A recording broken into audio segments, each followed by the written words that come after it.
Well, hello, my friends. Welcome to Granny B's house. I hope you're having as good a day as Granny B is having, because Granny B's having a really good day. And being kind, are you remembering to treat other people the way you want them to treat you? You know how much better the world would be if we all did that, don't you? Well, speaking of being kind, or in this case, not being kind, this book is called Sorry.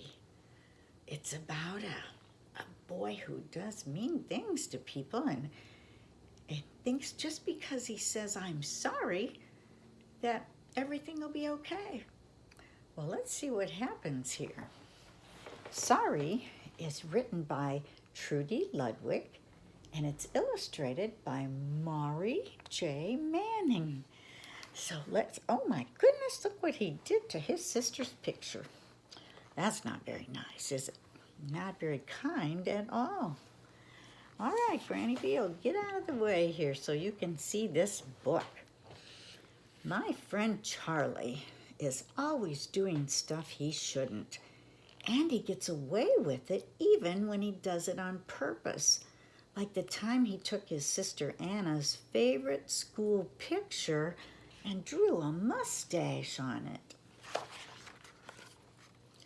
Charlie, his mom screeched, you say you're sorry to Anna right this instant. And Charlie did what he was told, but I could tell he didn't mean it, and so could Anna. Now, Anna, what do you say to your brother? Their mom asked. A tear dropped onto the ruined photo Anna held in her hands.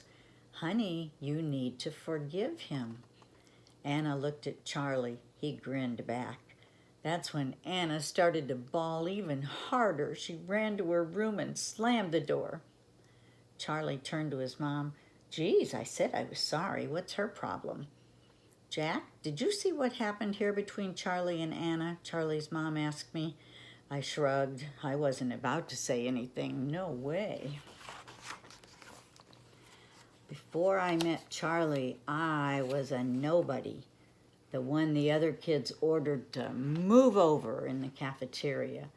The first one ignored in class and the last one picked for teams at recess. Then I was a somebody. I was Charlie's friend. I lucked into being his friend when I rescued Charlie's frisbee from Mr. Finkelstein's roof. Charlie thought it was pretty cool that I didn't get caught. Being friends with Charlie wasn't easy. He wanted me to do things I didn't feel comfortable doing. What are you, a goody-goody, he'd say. Besides, it's no big deal, Jack. If you get caught, just say you're sorry. I had to admit it sounded easy enough, and I was worried that if I didn't do what Charlie wanted, I'd end up being a nobody again. So one Saturday, I decided to follow Charlie's advice. I'd invited some guys over to toss water balloons in my front yard. Think fast, we'd yell at each other, hoping the balloon would burst when one of us caught it. I had a water balloon in my hand when Charlie spotted my neighbor Mike by his mailbox. Toss it to Mike, said Charlie. Think fast, I shouted as I threw the water balloon at Mike. It was obvious he wouldn't be able to catch it, but I threw it anyway. The balloon burst when it hit Mike in the chest. Bullseye, said Charlie, and the other guys cracked up. Ha ha, very funny, said Mike, all red in the face. Sorry, Mike, he called back. Yeah, right, he muttered as he walked up his driveway. I thought saying sorry would make me feel better.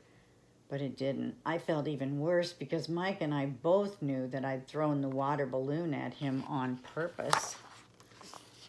A few weeks later, Charlie and I went to the auditorium to watch kids set up their displays for the science fair.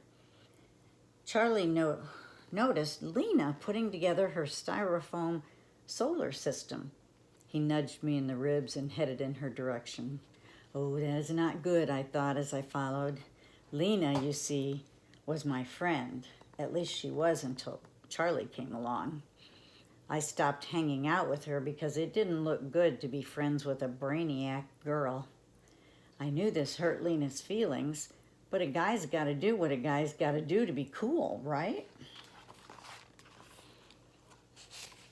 Is this a solar system you're making? Asked Charlie as he fingered the styrofoam balls on the table. Lena nodded and kept working on her project. Wow, these balls are really light, said Charlie as he grabbed 3 and started juggling with them. Leave those alone, said Lena. You'll wreck them. Charlie ignored her and continued to juggle. Lena looked at me. I knew she was hoping I'd say or do something to stop Charlie, but I just stood there watching. Suddenly, Charlie tossed all 3 balls high up into the air and shouted, "Hey, Jack, catch!" I tried to catch all of them, I really did, but I could only catch 1. The other 2 hit the floor and didn't look so good. You did that on purpose, Lena yelled at Charlie, and you let him, she added, pointing at me. Sorry, we both said. Sorry doesn't cut it, she snapped back. Ooh, Mr. Marcus, the science teacher, came over to see what the commotion was about. What's going on here, he asked. They were messing around with my science project and ruined it, said Lena. We were just having some fun, and we already told her we were sorry, right, Jack? Mr. Marcus looked at me, but I couldn't look him in the eyes. I just stared at my sneakers and wished I was anywhere else. Jack, what do you think Lena's feeling right now about what you did? Mr. Marcus asked me. I looked at Lena and said in a small voice what I saw on her face. Really mad and sad. Are you truly sorry, boys? Mr. Marcus asked. Like I said, we told her we were sorry, said Charlie. Then show it. What? Show Lena you're sorry by making right. You're wrong. Charlie stood there looking confused. I got the feeling Mr. Marcus was the first person who ever expected more than a sorry from him. It was obvious Charlie didn't know what to do, but I did. Lena, we're really sorry for ruining your science project. Then I turned to Charlie. Come on, let's go to the art room and get some more styrofoam, glue, and paint. It took a while to fix the mess we'd made of Lena's planets. Man, this is a lot of work, said Charlie as he put finishing touches of color on Mars. I know, said Lena. Charlie was quiet after that. When we were finally done, Charlie asked if I wanted to shoot some hoops with him and the other guys. No thanks, I said. I'm going to stick around and help Lena clean up.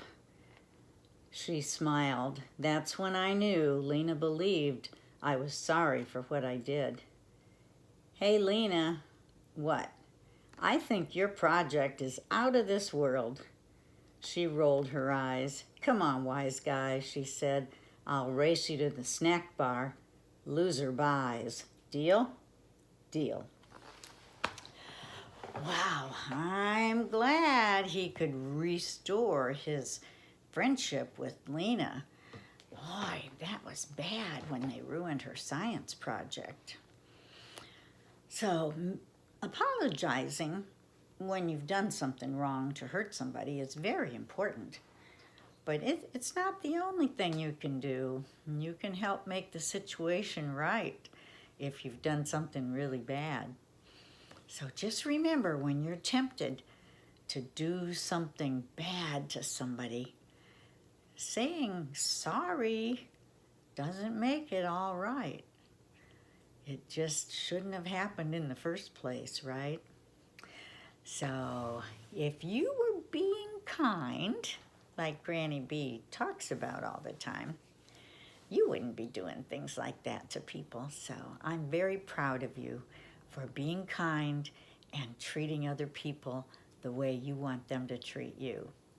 So you remember that next time you're tempted to do something that hurts somebody or wrecks something they're working on, saying sorry doesn't cut it, in Lena's words.